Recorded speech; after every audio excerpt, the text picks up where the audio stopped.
तो इस पार्ट की शुरुआत वहीं से होती है जहाँ पर यानका ने मोना के छाती के आर पार एक स्पेयर कर दिया था। तभी मोना कहता है कि यानका क्यों ना हम दोस्त बन जाएं, जिस पर यानका कहता है कि हम दोनों दोस्त कभी नहीं बन सकते, हम दोनों एक दूसरे के एनिमी हैं। मेरे दोस्त वो बन सकते हैं जिन्होंने मेरी मदद की है, जिन्होंने मेरा साथ दिया और मुझे ताकत बनने में मेरी मदद की है। तुम इन क्लैन के लोगों ने हमारे बहुत सारे लोगों को मारा है, इसीलिए अब हम ब्रदर कभी नहीं बन सकते, हम दोनों तो इस जन्म में दुश्मन ही रहेंगे। जिस पर मोना कहता है कि हम सभी ने सालों तक एक दूसरे से लड़ाई की है, तो तुम्हें ऐसा नहीं लगता है कि दुश्मनी के तौर पर हम सबको एक दूसरे की रिस्पेक्ट करनी चाहिए। जिस पर यानका कहता है कि तुम्हें नहीं पता है कि मैंने सालों सालों तक बहुत सारे अपोनेंट से फाइट की है, वे सब मेरे सच्चे अपोनेंट है और वे मुझे भाई कह सकते हैं, यानी मुझे फ्रेंड कह सकते हैं, और जिसमें कि तुम यानी इन क्लैन का कोई भी मेंबर शामिल नहीं हो सकता। हम सब जन्मों जन्म के दुश्मन है और हम सब एक ही काम कर सकते हैं कि एक दूसरे को देखते ही मार डालें, हम कभी एक दूसरे के दोस्त नहीं बन सकते हैं। ऐसा लगता है कि तुम समझ गए हो। अब मुझे तुम ये बताओ कि इन क्लैन की रिइंफोर्समेंट कहाँ से आ रही है, और हेवनली बीइंग ग्रेट रेस्ट्रिक्शन के पास कुछ हुआ है। लेकिन मोना इसकी बात नहीं सुनता और इंक अमर रह करके खुद को ब्लास्ट कर लेता है। कमांडर मी कह रहा होता है कि यही कारण है कि तुम हार चुके हो, और ये अपने मन में सोच रहा होता है कि वॉइड गार्ड की मदद से हमने इंक लैंड की रिइंफोर्समेंट के बारे में पता कर लिया था और यही कारण था कि हमने बैटल स्टार्ट किया। मुझे लगता है कि मोना को पता था कि हमें रिइंफोर्समेंट के बारे में पता है, लेकिन वे इसके लिए कंफर्म नहीं था और वे शायद मरने से पहले इसे कंफर्म करना चाहता था।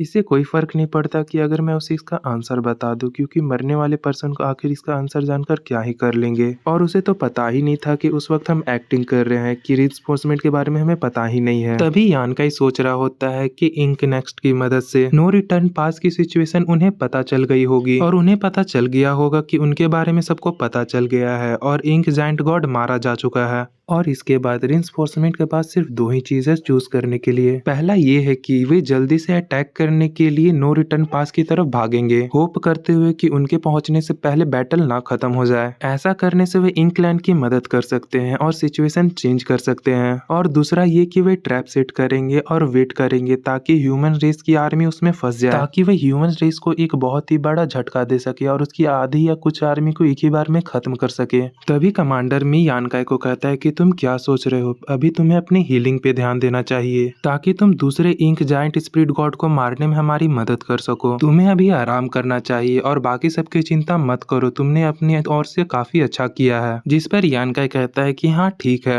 अब हमें राइटर बता रहा होता है कि आधे दिन बाद ये न्यूज सब में फैल चुकी थी कि कमांडर मोना गायब हो चुका है, और इस बात को सुनकर इन क्लैन के लोग बहुत ही ज्यादा उदास हो गए, और जिसके बाद इन क्लैन के लोग तब तक फाइट करने लगे जब तक कि वे पूरी तरह से खत्म ना हो गए। वे अपनी मरते दम तक फाइट कर रहे थे, और दिखाया जाता है कि बहुत सारे इंक क्लैन के लोग अपनी बॉडी को ब्लास्ट करके कह रहे होते हैं कि इंक अमर रहे। और हमें एक रॉयल लॉर्ड को दिखाया जाता है जो कि सोच रहा होता है कि मोना के मरने के बाद इंक क्लैन का डाउनफॉल स्टार्ट हो गया है, कि तभी उसके सामने तीन लोग आ जाते हैं, जिसे देखकर कहता है कि डैम इट, भले ही हम हार रहे हैं लेकिन मैं तुम लोगों के हाथों से इतनी आसानी से नहीं मारा जाऊंगा, चाहे तुम एक साथ तीन ही मुझ पर क्यों ना अटैक करो। और ये अपने बॉडी का ऑरा को बाहर निकालते हुए कह रहा होता है कि मैं तुम्हें चांस ही नहीं दूंगा कि तुम मुझे मारो, मैं तुम सबको एक ही बार में खत्म कर दूंगा। अब इसकी प्रेशर बहुत ही ज्यादा हाई होती है, जिससे कि इन दोनों को भी कष्ट हो रहा होता है। तभी ये पीछे वाली लड़की कहती है कि ब्रदर आप ठीक तो है ना, जिस पर इसका ब्रदर कहता है कि हाँ मैं ठीक हूँ। जिसके बाद ये भी अपने ऑरा को बाहर निकालते हुए कहता है कि मोयू आज मैं तुम्हें जान से मार दूंगा, तुमने बहुत सारे ह्यूमंस को मारा है जिसकी प्राइस आज तुम पे करोगे। तभी ये लड़की जो होती है वे अपने एनर्जी से मोयू को बांध लेती है और कहती है कि अब तुम यहाँ से कहीं नहीं भाग पाओगे। जिस पर मोयू हंसते हुए कहता है कि तुम्हें क्या लगता है कि मैं यहाँ से भागने वाला हूँ। तभी ये तीनों अपने अटैक को चार्ज करते हुए एक ही साथ रॉयल लॉर्ड पे अटैक कर देते हैं, जिससे कि दिखाया जाता है कि ये अटैक इतना पावरफुल होता है कि वे एक ही अटैक में ये मारा जाता है। और मोयू मरते हुए कह रहा होता है कि तुम्हें क्या लगता है कि तुम जीत गए हो, भले ही मैं यहाँ पे मारा जा रहा हूँ लेकिन तुम सुप्रीम बीइंग के आगे नहीं जीत सकते, वे तुम्हारी पूरी ह्यूमन रेस को खत्म कर देगा।